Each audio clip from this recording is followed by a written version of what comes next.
Oh, hello, this is Tak Chong from Walk with Tak.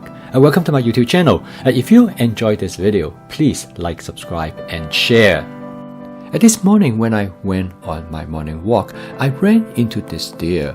He crossed slowly across the road and he looked back and decided I am not going to be a threat. So he chose that he might as well have his morning breakfast right at this time. It is a beautiful morning. It has a light layer of cloud as the sun gently rises right above it. It is a morning with very light cloud and has been forecast going to be a very hot day. But at this point, the temperature is very comfortable. Okay, let's go take a look what we are going to do today. In this video, I'm going to show you how to cook a sesame chicken with a broccoli dish using a slightly different approach. I'm going to first coat the chicken with seasoning agents from my masala dabba. I'm going to start out with half teaspoon of mushroom seasonings. This is followed by quarter teaspoon of ginger powder. And then I'm going to use quarter teaspoon of lemon pepper. Next is quarter teaspoon of cumin. Finally, I use quarter teaspoon of paprika. I then add 1 tablespoon of cornstarch. This is the best way to impart flavor to the chicken because the cornstarch holds the seasoning together. To further enhance the flavor, I add half tablespoon of minced garlic. I learned this method from my cousin Marge. She makes the most flavorful chicken. She told me that this is the best method for the chicken to hang on to its seasonings. Next step, I'm going to pan fry the chicken. You notice that the middle of the wok there is a stain. That is caused by overheating the oil because I was not paying close attention. I turn the heat down to medium before I place the chicken on the flat surface of the wok. I spread them out into a thin layer using a method known as shallow frying. I used about 8 ounces of chicken.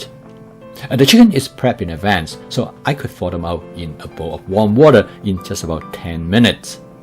This will allow me to have chicken anytime I want. Furthermore, I will be able to go from freezer to the wok in less than 10 minutes.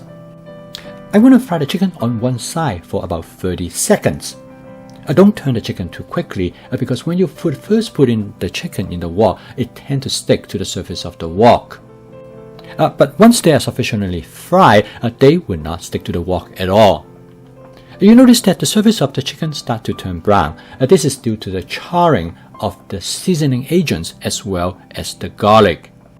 After I turn the chicken to fry the other side, I add the broccoli on top of the chicken. I cut the broccoli to a slightly smaller size to facilitate their cooking. I then spread out the broccoli over the chicken. Using this approach, I will let the chicken continue to be fried on the other side. And then I add some thinly sliced mushroom over the broccoli. I spread them out into a thin layer over the broccoli.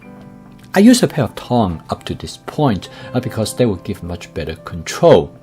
Using this method, I will make sure that the chicken is properly pan fried on the other side.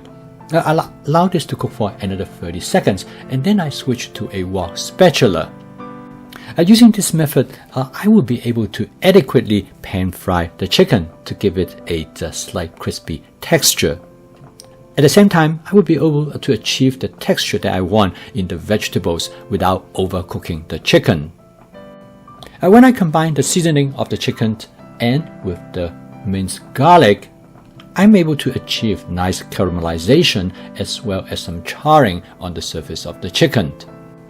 I next use my spot cleaning method that allow me to detach anything that might be burned and stick to the bottom of the wok, and then I use the wok spatula to scrape them off. This is a good way to create a light sauce as well as to return the flavor back to the dish.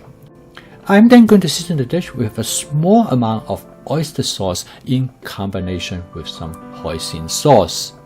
This sauce not only adds flavor to the dish, but it also will create a nice glaze. At this point, I'm going to add a little bit more water to create a light sauce. I do not want to have a heavy sauce, so I'm going to add only a little bit of water at a time. By this time the dish is done, I turn off the heat. So the last ingredients I'm going to add is some sesame seed. After mixing all the contents in the wok, the dish is ready to serve, and the total cook time is a little bit over 6 minutes. For people who like chicken, this is a good mix between the amount of chicken and the vegetables. This dish is a good demonstration of my fast cooking system with flavor chasing, advanced prepping, stir frying, and template-based cooking. When you combine advanced prepping and stir frying, you are able to cook this dish in a very short time, in this case less than 6 minutes. You literally can have this dish served on the table from the time you walk into the kitchen in about 15 to 16 minutes. With template-based cooking, you don't need a recipe to cook this dish. With flavor chasing, you use what you prefer, how you want the dish to be, and create a unique flavor for the dish. Finally, I garnish the dish with some more sesame seeds. So now you not only have a great tasting dish, but you also have a great looking dish. Thank you for watching. If you enjoyed this video, please like, subscribe, and share. I will see you next time.